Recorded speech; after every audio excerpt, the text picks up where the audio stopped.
Operation सिंदूर पर संसद में जो बहस हो रही है उससे कितने सवालों के जवाब मिल रहे हैं और कितने सवालों से सरकार थोड़े से पीछे हटती दिख रही है। सैयद जफर इस्लाम साहब हैं, बीजेपी के प्रवक्ता।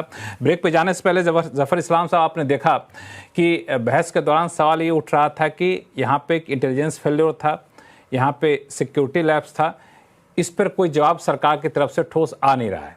ये सवाल कांग्रेस के प्रवक्ता भी उठा रही थी, यही सवाल समाजवादी पार्टी के प्रवक्ता भी उठा रहे थे। देखिए, ठोस जवाब की बात नहीं है, कुछ ना कुछ तो चूक रही है। ये तो सर्वदलीय बैठक में ही सरकार ने कहा और वहां के एलजी ने भी इस बात को दोहराया। तो ऐसा नहीं कि हम किसी चीज से भाग रहे हैं। भाई, कोई चूक हुई है, उस चूक जब इन्वेस्टिगेशन होगा, जानकारी पूरी आएगी तो लोगों के समक्ष रखेंगे। लेकिन ये कहना कि हम कार्रवाई कर रहे हैं किसी धर्म जात पात को देख के, बिल्कुल नहीं। हम कार्रवाई करते हैं जो आतंकवाद के हैंडलर्स हैं, स्लीपर सेल है या आतंकवादी संगठनों से कहीं ना कहीं वो जुड़े हुए हैं, उनके खिलाफ हम कार्रवाई करते हैं। बिना धर्म देखे, बिना जात पात देखे उनके कार्रवाई करते रहेंगे। कांग्रेस या समाजवादी पार्टी या कोई भी पार्टी है, किसी को आपत्ति हो सकती है, हो नहीं भी हो सकती है, मैं उसके बारे में कोई टिक्का टिप्पणी नहीं करेंगे। लेकिन आतंकवाद के खिलाफ की लड़ाई में कोई भी आड़े हाथ हमें लेगा तो उसको जनता सबक सिखाएगी, ये मैं बिल्कुल साफ करना चाहता हूँ। दूसरी बात जो आप बार बार कह रहे थे कि हमने प्रधानमंत्री जी पर, जो उसका जवाब मैंने नहीं दिया था, प्रधानमंत्री जी क्या कर रहे थे, कहाँ थे, ऐसा सवाल उन्होंने, पूजा जी ने उठाया। मैं उनकी जानकारी के लिए बताता हूँ, जो अभी आपको के सिन्हा साहब ने भी बोला कि पॉलिटिकल विल की जरूरत होती है, जो आप में नहीं थी 26/11 के बाद।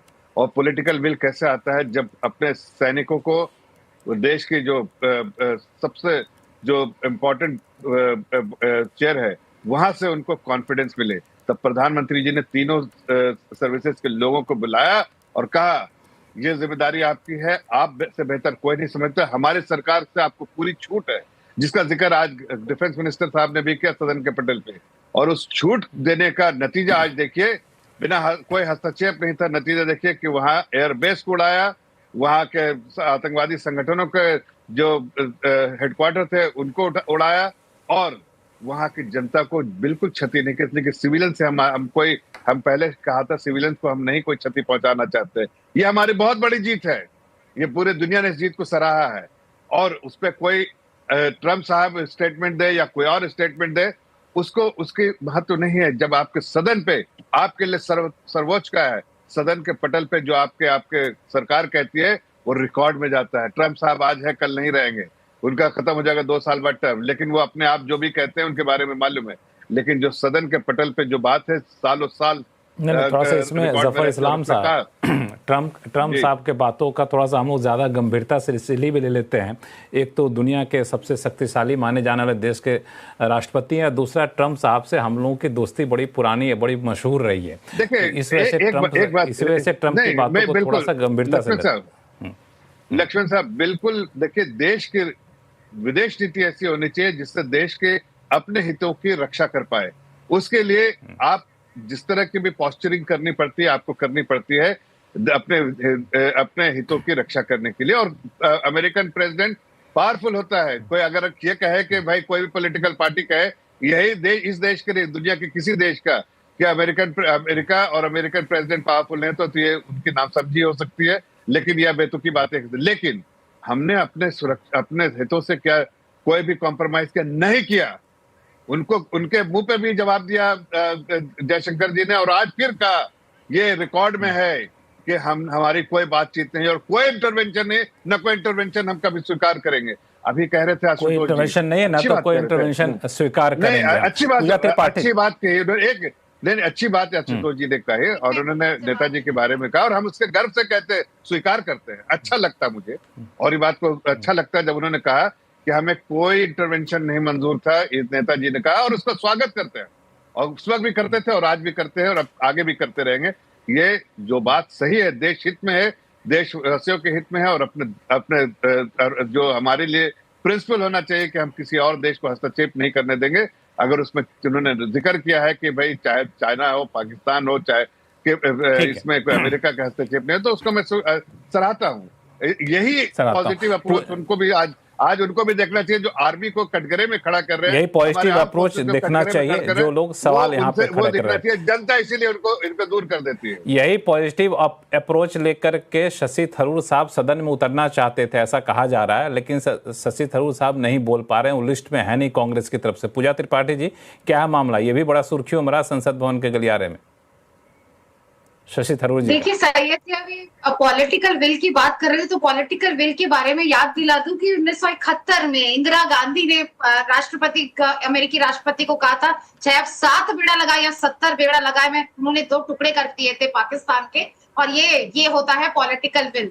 और जब आप पॉलिटिकल विल की बात करते हैं, आपने कहा पाकिस्तान पूरा अलग थलग हो गया, इतना अलग थलग हो गया है कि पाकिस्तान एंटी टेरर कमेटी का वाइस चेयरमैन बन गया, एंटी तालिबान कमेटी का चेयरमैन बन गया है। पाकिस्तान को Asian development bank, world bank, हर जगह से IMF से बिलियंस के लोन मिल रहे हैं। पाकिस्तान और रशिया डिफेंस डील साइन कर रहे हैं। पाकिस्तान और जहां तक अभी तो आपके देश का नाम नहीं बता पाए थे, और यही जब आप बात करते हैं, जब आप कांग्रेस को पेंट कर देते हैं ना एंटी नेशनल, तो यही हम सवाल कर रहे हैं। आप कहते हैं कि आपसे आपकी आर्मी भी सवाल कर रही है। IAF चीफ ने, इंडियन एयरफोर्स चीफ ने यह बात बोला था कि डिफेंस डील्स में देरी क्यों होती है, और यही बात लेफ्टिनेंट जनरल राहुल सिंह ने जुलाई में ये कही थी कि जब हम अपने अटैक पे गए तो हमने अपने इंडिजिनस इंफ्रास्ट्रक्चर में देरी देखी, अपने इंडिजिनस इंफ्रास्ट्रक्चर में कमी की। आप सेना के शौर्य का घर घर सिंदूर बांटने के लिए तैयार थे, मोदी जी के पोस्टर्स लग गए, यूनिफॉर्म राफेल डील में देर क्यों हुआ था? राफेल डील में देर क्यों किया आप लोगों ने? बता दीजिए क्या उनके इक्विपमेंट। मैंने आपकी बात सुनी, आप मेरी बात सुनिए। मैंने आपकी बात सुनी, आप मेरी बात सुनिए। ये बताइए, कट मनी नहीं मिला था क्या? जो किकबैक मिलता है वो नहीं मिल रहा था, इसलिए आशुतोष जी आपको जोड़ना चाह रहे थे। आशुतोष जी इशारा कर रहे हैं, बहुत देर से कुछ बोलना चाहते हैं। आशुतोष जी, शुभंकर आ रहा हूं आपके पास, सिन्हा साहब के पास भी आ रहा हूं। इस बात को एक मिनट आप दोनों लोग शांत हो जाइए। आशुतोष जी बोल रहे हैं, एक मिनट आप दोनों लोग शांत हो जाइए। आशुतोष जी बोल रहे हैं। हाँ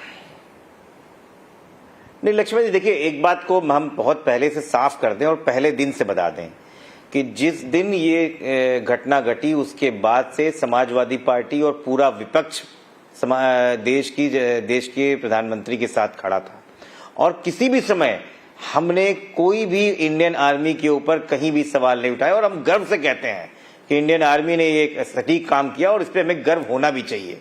हम सिर्फ राजनीतिक तौर पे राजनीतिक पार्टी जो देश में सत्ता में चला रही है इस पे सवाल उठा रहे हैं, हम उसके पॉलिटिकल विल पे सवाल उठा रहे हैं। हम उस बात को कह रहे हैं कि जिस व्यक्ति के हाथ में देश की सुरक्षा है, उस देश के ऊपर, उस व्यक्ति के ऊपर अकाउंटेबिलिटी तय क्यों नहीं होती है? उस कब तक तय होगी? पठानकोट होता है, उरी होता है, पुलवामा होता है, पहलगाम होता है, और आज भी आप इस बात पर तय नहीं कर पा रहे हैं कि ऑपरेशन सिंदूर अबेयंस में है कि या खत्म हो गया है, हम जीत गए हैं। आपकी अकाउंटेबिलिटी किसके ऊपर तय होगी? आप दूसरे ऊपर दोषारोपण करते हैं, अपने ऊपर झांक के देखिए। प्रधानमंत्री सऊदी अरब में थे, एक मिनट लक्ष्मण जी, सऊदी अरब में थे, उसके बाद एक मिनट लक्ष्मण जी, एक सवाल। प्रधानमंत्री सऊदी अरब में थे, इतना बड़ी घटना हो गई, क्या उनके पास 10 सेकंड नहीं थे? वो पुलवामा में, वो पहलगाम में चले गए। Leader of opposition Indian alliance का वहां पे जाता है। ये क्या दिखाता है कि हमारे देश के प्रधानमंत्री भागना चाहते हैं इन सवालों से। आज चर्चा हो रही है, वहां से भाग रहे हैं। जब ज्वाइंट पार्लियामेंट कमेटी की बैठक हो रही थी, वहां से भाग रहे हैं। मणिपुर में दंगे हुए, वहां नहीं गए। ये क्या दिखाता है कि प्रधानमंत्री घबराते हैं इन चीजों से, मुंह छुपा के भागना चाहते हैं। सिन्हा साहब